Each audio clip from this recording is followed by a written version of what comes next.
all residents evacuated ahead of the massive Doghead fire. All restrictions will be lifted at 8 o'clock tomorrow morning. News 13's Marissa Lucetto has more on the openings and how residents reacted to being let back home today. She's live near Tahika. Marissa?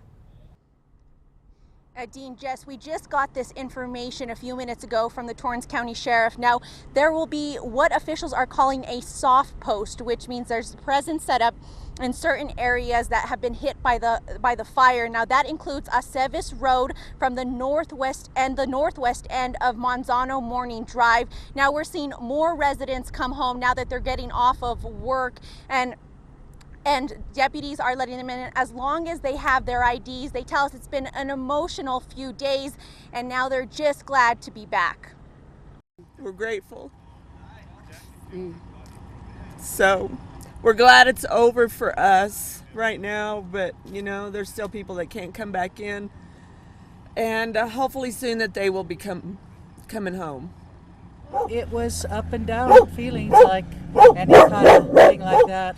We're just so lucky and fortunate that we didn't have any problems long term.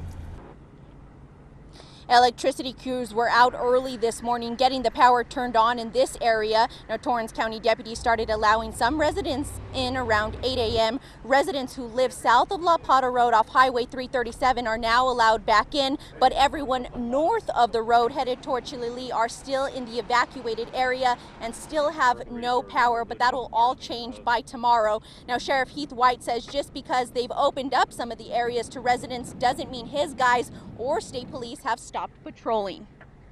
Making contact, seeing if as they returned, if there was anything damaged or looted or burglary, any type of issues that they may have.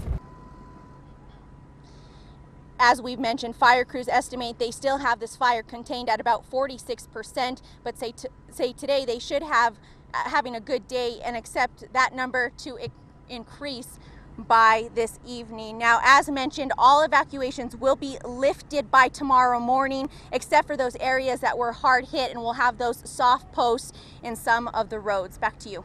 All right, thank you, Marissa. The Torrance County Sheriff says fire crews still consider the Doghead fire active. Well, it's a major relief for many on the north side of this fire. They are now able to go home too and check on their property. And as we have just learned, even more people will be headed home tomorrow. Over the past week, evacuees have been telling us just how anxious they are to get home. They could only hope that this fire would not make a mad dash north, which fortunately it never did. There's a sense of relief.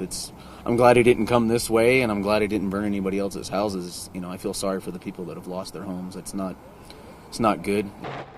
Christopher Cleland left his home on Wednesday, which is south of the roadblock at highways 337 and 217. Until this morning, he could not go back. Now the National Guard and Bernalillo County deputies are allowing only people who live in that area to get back in. Dozens of cars, trucks, and trailers streamed through the checkpoint earlier today as people headed home to unload the belongings they had packed up. They are required, as you might imagine, to prove their address to go home. Okay, we do have a couple more checkpoints down that way. All set, sir. Thank you very much. Hey, you have a good one. Welcome home. Now, as of tonight, the only people on the north side of the fire who are not being allowed home are those who live south of Raquel Road off Highway 337. But again, tomorrow morning at 8 o'clock, nearly everyone else in both Torrance and Bernalillo counties will be allowed to go home with the exception of those very heavily damaged areas. That was just announced at the meeting there in Tijeras at Roosevelt Middle School. Law enforcement says they will continue, as you heard, to patrol in those evacuation zones to keep an eye out for looters.